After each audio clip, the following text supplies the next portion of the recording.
what does he bring to this offense that maybe you guys didn't? I mean, obviously, like in Nevada, you have Cole Turner. Dallin's a terrific tight end. Oh, yeah. But that's just a little bit different having a guy with that type of size. It's just a huge threat to the defense. You see a guy that big, that ability to catch the ball and torque his body in ways to make those difficult catches. It's going to be hard for defenders to cover that. And there's going to be times where we send them out, motion them back in, and it's like, who do you want to put on them? Are you going to put a little corner, or are you going to try to put a backer on him? Because if you put a backer, he could just run by them. And just having that kind of athlete on the field, it opens the game up, and he could get in and get his hands dirty too with some key blocks that he can make. So just having that addition to the offense, that's going to open up more for the running backs and receivers also.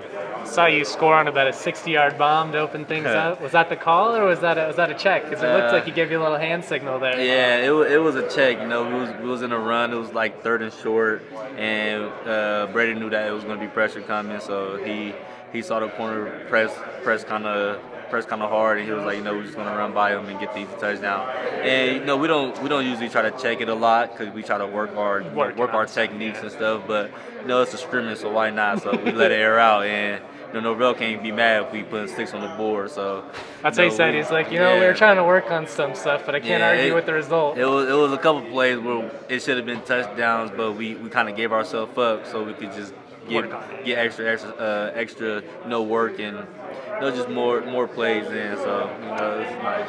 I mean, this is probably kind of obvious, but like, how much more in tune with Brayden are you now versus like this time last year? Going up and seeing that right away, like, oh yeah, we got this. Oh yeah, we kind of on the same wavelength now. Of course, last year he didn't play the first game, and it was kind of hard getting on that same wavelength and trying to have him, throw the ball in certain placements of where I'm going to be. And, just me being that older guy, sometimes you got to get the ball out quick, and you got to throw that ball before, I'm making that certain move. And, just working in the offseason, me and him could look at each other and do a head nod, and we'll know what we're doing. And, if he see pressure or if it's like, a trashy look, he know if I'm going to be high, or he'll know if I'm going to sit. And that's just something that we don't even have to communicate about now. We can just look at each other and just do a nod to alert it, and we'll know what we're on now. So. You think it's slowed down a lot for him, just the whole process? Yeah, just him being out there, you can tell he's way more smoother. He's comfortable in the pocket, and he just knows the whole offense. And him being out there with that much confidence, he maneuvers through the playbook and just some of the pass concepts, and he knows where guys are going to be.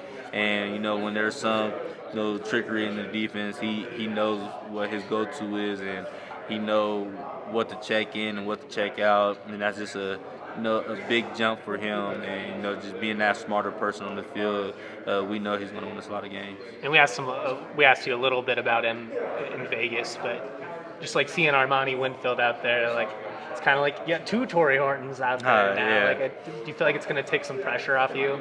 Just we got a lot of good athletes in the receiver room now. We got Donnie, we got DJ, of course, Armani. We got a lot of experience. A lot of people experiencing. Even some of the young guys. Jamar, you got Caleb Goody, who's real He's fast. having a good camp. So just having even having Caleb Goody as someone to sub in for me, and just also having them in the game with me. That guy has burners, and you've got a lot of people on the team who has burners, and just them having that extra year and having that chemistry with Brayden, and we could all sub in and still be on that same wavelength with Brayden, and we could all go out there and run deep, and we got a lot of people who could break tackles, and just having that kind of skill set in the receiver room. Whenever we have a sub, there's no drop off.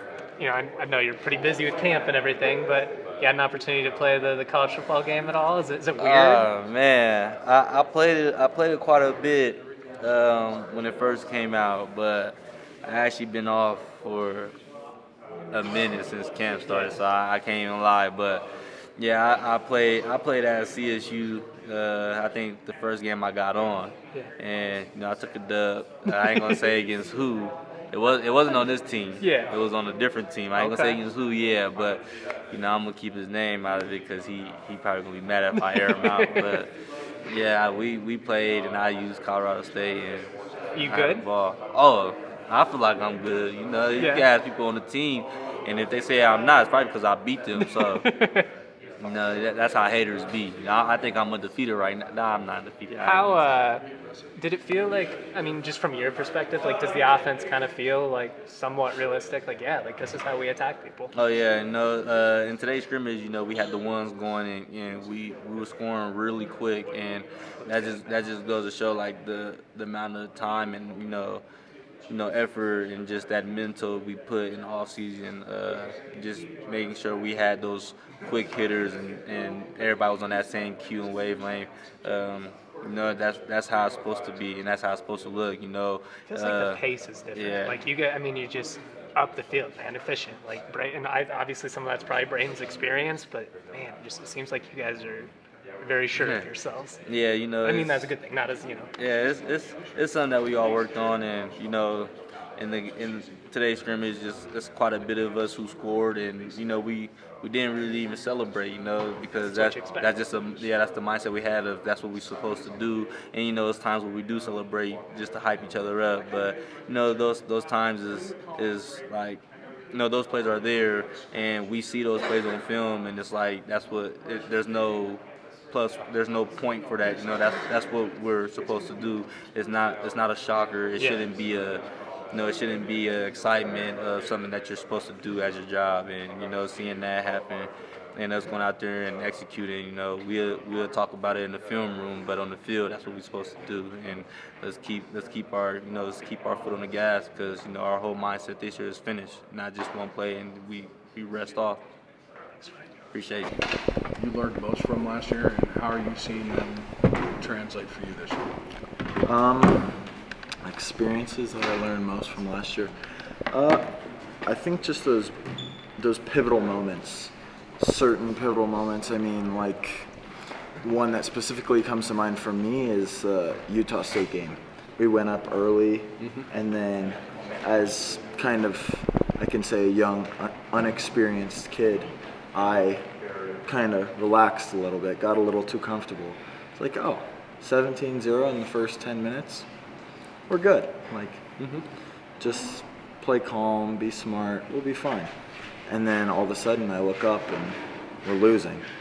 And so that aspect of not getting comfortable no matter the scoreboard, keep my eyes off the scoreboard. I don't care. We could be up by 30 or down by 30, tied, end of the game, beginning of the game, having the same attitude throughout the entire game. Every single week is going to be a huge emphasis for me this season, and keeping that even head and calm, cool, collected, but at the same time ready to work.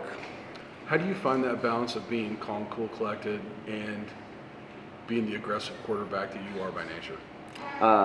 Preparation, I think, is the answer to that question. It's as simple as that. It's how much I prepare will decide that, because I can always act calm, cool, and collected, but it's a matter of if I actually do feel calm, cool, and collected because of my preparation. And so learning from last year, learning from my mistakes, and understanding how to prepare as a starter and translate that into my game this year will help me stay actually calm, cool, and collected. But if you think about it, you played quarterback your entire life. Right. You've never played quarterback like that before, though, right? Right. It was different, was it not? Same old thing was not the same old thing. 100%. I mean, college is a different beast, especially once you get between those white lines on a Saturday. Yeah. It's feels like last year, those first couple games felt like a million miles an hour, and so towards the end of the season, kind of seeing the game slow down and being calmer with my mind helped it slow down. And then this off season has been huge for me. I mean, the constant watching film and getting reps with my receivers and understanding where they're going to be, exactly where they're going to be on certain routes, has kind of given me that confidence that I needed. And will translate on Saturdays. When you go back and you do film study and you look at the turnovers that you had last Mm-hmm. year, do you think that those were more product of not being calm when you needed to be, being too aggressive when you needed to be, or not being experienced? A mixture of all. I think it's fair to say it was a combination of all three. I think certain ones definitely heavier on other sides. There was certainly times where I was far too aggressive. I mean, understanding that I don't have to do it all. Like, there's no point of chucking an 80-yard post when I have a wide open check down. Trusting my guys, putting faith in my guys because I know they prepared just as hard as I did. And being surrounded by the athletes that I have this year is rare. Like, the amount of weapons that we have this year is unbelievable. So understanding that all 5 guys on the field that can catch the ball will make something happen with the ball in their hands. So just get them the ball. I don't need to act like a superhero. I don't need to do anything insanely special. Just make my plays when my opportunity comes and understand how to play quarterback in all aspects. I don't need to be the center of attention on plays. I just need to run the offense and be the field general and get the ball to those guys who can make special things happen. How do you feel like the offense has been executing here since you got back out there? Awesome. I mean, first of all, I think when JB had the first week of fall camp, did a phenomenal job. I think he did a really good job filling in, and I feel more than comfortable with JB being in there. And I don't think we'd skip much of a beat at all if something had happened to me, knock on wood. But also, when I did get to come back, I was thrilled. I mean, obviously super excited. I hated sitting out. I hated it more than anything, just pacing back and forth all week. But I think as an offense, we are dangerous, is the word I would use, honestly. Dangerous, because like I was saying, the weapons that we have this year is unreal. Like, it's not something you get every year, and so I'm hoping we capitalize on that. It seems like the pace is just different this year, and it's probably a factor of things. Like, you're more comfortable in the system, more experienced. You've got a whole bunch of better athletes out there, but it seems like the offense, like, you guys are very decisive, taking chunk plays, and it's efficiently going up the field. Yeah, I think that's I can attribute that to the off season. Really, I mean, that preparation all off season, watching tons of film and understanding, like I was telling him, I don't have to do it all. Just be efficient. Take chunks out of the defense. Take what the defense gives me every play, and that will translate into big plays. Because once I start, Coach Mummy says it all the time. He says, "Don't get bored," and what he means by that, take what the defense gives you. If it's a hitch over and over and over, throw it over and over and over, because all of a sudden the corner starts creeping up a little more, and then you have Tory Horton 101 on a go ball. And so understanding have a large capacity for boredom and letting my playmakers get the ball in their hand and do what they do best. What kind of growth have you seen out of Jackson, and how big has it been for your guys' relationship living together? I mean, huge growth in the past 2 weeks, especially because we're in here all day, every day. But as a football player, I think especially mentally, he's gotten so much better. Kind of understanding, I mean, he didn't start playing tight end until, Like a year ago? yeah, if that, maybe a year ago. And so his kind of ability to adapt and overcome has gotten incredibly larger. Does he see the game differently, just having that QB background, and probably helps him hit the ground running a little bit differently than somebody else? Absolutely, 100%. He does a phenomenal job understanding space, and I think being a former quarterback and then moving over to tight end, he thinks a little bit more like a quarterback. Like, okay, there's a lot of guys coming, there's a blitz coming, I gotta look quick, and I gotta find space and look quick, and so he understands that and does a really good job. And then just kind of off of that, there's been a lot of excitement for him, but Vince Brown, it seems like, has had a really good camp, running with the ones today. Just what kind of growth have you seen from him? Tremendous growth throughout the offseason. I think, like I was saying, we have so many weapons, and Vince and Jax are both incredible options. Either one of them's in the game, I'm excited. and that goes for all positions across the board. So our depth has gotten amazing. Big and athletic Yeah, too. big and athletic is a good way to put it. Brayden, what's a pregame like for you? Like game day, like your mood, vibes. Like how do you kind of lead into kickoff time? Game day's pretty relaxed. I mean, I try not to do much. Just hang around, watch the extra film that I need to watch in the last moments before the game, and I mean, drink a couple chocolate milks. That's about it. When does the flip kind of switch for you from like chill, relax to like kill game mode? Probably right when I get my shoulder pads on, honestly, is about an hour before the game, because I try to stay super calm, listen to country music on the ride over, like just relax, get in the zone, know my job. But then once I actually get padded up and ready to go, it's kind of like there's no going back now. Like, let's rock, let's do our job. Did that even change from like your first start last year to the end of like, I'm sure that CU game, like you're trying to stay calm, but I imagine it's probably a little difficult. Oh, Did that absolutely. change during No, the no, season? no. I was so nervous. Yeah. No, I mean, I was sitting in the locker room, like, just sitting there, pretty much just meditating, like, so nervous before that game. But right after that first snap, it was like everything went away and I was fine. It's just another football game. But definitely from the CU game versus the Hawaii game, the difference in those two pre-game was exponential, and I hope that translates to this year, and I think it will. Late start probably didn't help either. Like you guys didn't kick that game off till like Good. after 8:30. Talk about having all day to think Yeah. about. Yeah. What's going to be the emotions like going into Texas in a few weeks? Huge I'm- stadium, huge crowd. Excitement. At the end of the day, it's just another game, but I mean, it's not a secret what this game means. It's you only get one season opener every year, and so it's our chance to go out and make a statement to Ram Nation and the rest of the world, all of our future opponents. You only get one chance to make that first impression, so we're pretty excited about the opportunity we have. Do you know Quinn Ewers? Not personally, no. You have the same trainer, or is that? No, I didn't. I never really had a relationship with him at all, but I have seen him throw before, yeah. Okay, gotcha. How far? Sorry, my Texas geography isn't great. How far is where you were in high school to like Austin? Are they very From far? Austin? Yeah. Is it close?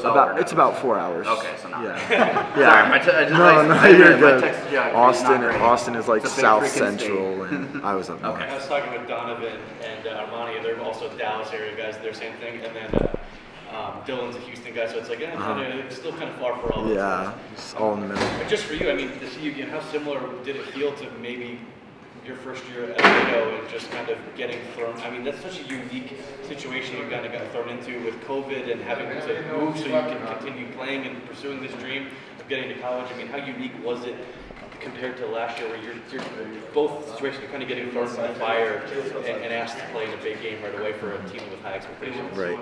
I mean, I think that it was oddly comparable. Like, it was almost deja vu for me, is kind of that aspect of Monday morning, you get the call from coach, hey, you're going to start.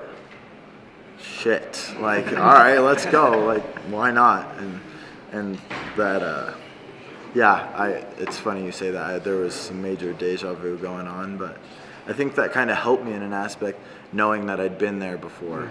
Not at the scale, obviously, but just mentally it helped me a little bit. Like, okay, I mean, it's just another game, just playing some football. I mean, when you think of how far you've come, I mean, you moved to Aledo and you're starting JV as a junior. I mean, and then a couple weeks later, you're leading this team to a state championship. I mean, how crazy was that year? And then obviously you get the chance to do it again as a senior. But I mean, just moving to a place and kind of not knowing what to expect maybe, and then just quickly kind of being the guy by the end of the year for that program. It's crazy. It feels like life's moving at 1,000,000 miles an hour when that happens, and so it's hard to kind of sit back during those times and relax. So all I can really do now is reflect on it and think about how those moments felt. But I think it's a cool opportunity. I mean, when someone gets the chance to do that and capitalizes on it, it's a pretty good feeling. is anything less than a bowl game this year and winning 2, maybe all 3 rivalry games going to be a letdown in your eyes? Or That's the expectation. I think that's a goal in my mind, but it's also my expectation. Like, I have zero expectation to lose any of our games, honestly. I'm going out there with a 12-0 mentality, and I think we've done a good job instilling that into our team. Like, what's going to stop us from winning all 12? Some teams may be bigger, might be a little faster, but did they prepare as hard as us? Like, do they want it as bad as we do? And I think that mindset is going to be a huge part of our season. And so, to answer your question, I think, yeah, honestly, I would not be satisfied unless that is the path that we take as a team, and we're going to stay hungry until it happens. is your hand all good from an injury or finger? Oh, yeah, Whatever happened? yeah, it's all good. It's Okay. healing up nicely. We're just taking it day by day, being smart with it. Is that a finger or, Yeah, just a little finger injury. but on your non-throwing hand? Right, yeah, left hand. Okay. Is it crazy to kind of think of kind of where this journey's been in the last couple of years? I know when you're getting recruited, Arizona was coming after pretty hard with the staff that's not Washington, but obviously this coaching staff was at Nevada at that time coming after you. I mean, you were committed to Nevada at one point, I mean, and now you're here, and your third year here, you're going in as you're the guy, and you're just kind of the wild ride you've been on, you know, going from San Diego to Laredo and then just kind of all over. Is it kind of, how much do you like to reflect on, or do you just kind of focus on what's ahead this year? I mean, every once in a while, yeah, I'll look back on it, and it's crazy. It's really crazy to think about. It's a pretty unique story, so I'm blessed to have lived the life that I've lived, and I think it's awesome. But I'm more than grateful for all the opportunities that I've had, and can't wait to see what the future holds if that little life cycle continues. When you get thrown into the Wazoo game last year in week 1, obviously you guys aren't having the start to the season you want, and you get put in there. Is it in the back of your mind, like, hey, I could be playing for potentially the starting job, or is it what is going through your head when you get thrown in there? Obviously you guys are down a little bit, just trying to lead a comeback. What's kind of going through your mind at that point? I mean, the only thing I was thinking about was doing my job at that moment. Yeah, and during that game it was kind of just like, Brayden, you're in. I was like, yep, all right, here we go. Like, I'm ready. Like, let's do it. Yeah, why not? Let's go. And so I got in there, and just focusing on doing my job was the ultimate goal at that point. I think after the game, I didn't really have a thought. I didn't really know what the next week was going to look like. I didn't think about it too much. Yeah. And Did you remember when officially, like, they were like, it's you? Or I don't remember. No, quite not really honestly. easy. Like, I don't know. I think a lot of us when assumed. that happened. They announced it like publicly that Monday. They did. Like after the bye. I'm pretty sure that's when I might- found out. Yeah, before season. Might have found out you the day mentioned before. like the nerves of the CU game as well. Obviously that game was pretty crazy, just the amount of people watching it, and you guys are leading in the fourth quarter. I mean, and then it goes in overtime, and you guys have a chance to win and don't. And you're just kind of standing there at the end of the game as kind of the fans, and everybody's rushing. I mean, what's going through your head at that point? As obviously it's your first really big start in college, and you're so close to beating a big rival, winning it like that, and it just kind of unravels kind of at the end. I think. Well, I still dream about that moment. That I can remember that vividly. I'll tell you exactly what was happening. Yeah, it happened, and I mean, we all knew it was like the last play was make or break, and so seeing us not come down with the ball for a second, I was like, damn it, like we're right there, and then took my helmet off and just kind of appreciated everything. I was like, I could take this moment and I could look down and be all mad, and I could get pissed like we just lost, whatever. But I was like, I'm gonna enjoy it. Like, when am I gonna get another opportunity to see something like this atmosphere and during a game like that? So honestly, I was just grateful for the opportunity, but at the same time kind of soaking it in, remembering what it felt like, so that when I think about it before the game this year, it might add a little something. Is that a tough balance of, like, I mean, you got 2 games before you guys play that one, but I don't think it's any secret that that's a game that's going to matter a lot to everyone. Mm-hmm. Is that hard to, like, because you want to focus on it, like you want to be in it, but also, like, I think you can look too far ahead. Right. Too. Yeah. I mean, I don't think there's anything wrong with being excited about it. I mean, everyone knows the excitement around the game, but at the same time, it's vital to focus on what our job is. And right now, our job is to go out there and win week 1, and so focusing on that, and then right after that, win week 2, and then once we get to them, then we can really start focusing on them. And I mean, you don't have any control over the schedule, obviously, but I'm just curious, like, you know, there have been years where CSUC is game 1, sometimes it's game 2, game 3. Mm-hmm. Do you like that you get kind of like a couple of weeks under you instead of having like so much intensity on this first game? Like, if that makes sense. yeah, I mean, I don't think it'd make a huge difference to us because at the end of the day, they're nothing special to us. They don't mean anything more than any other team does. Not at all. Maybe a little bit, Okay. but at the end of the day, it's their 11 guys versus our 11 guys, and they're not special, and so they have to line up and play the same game of football that we do, and we're gonna find out how much they want it.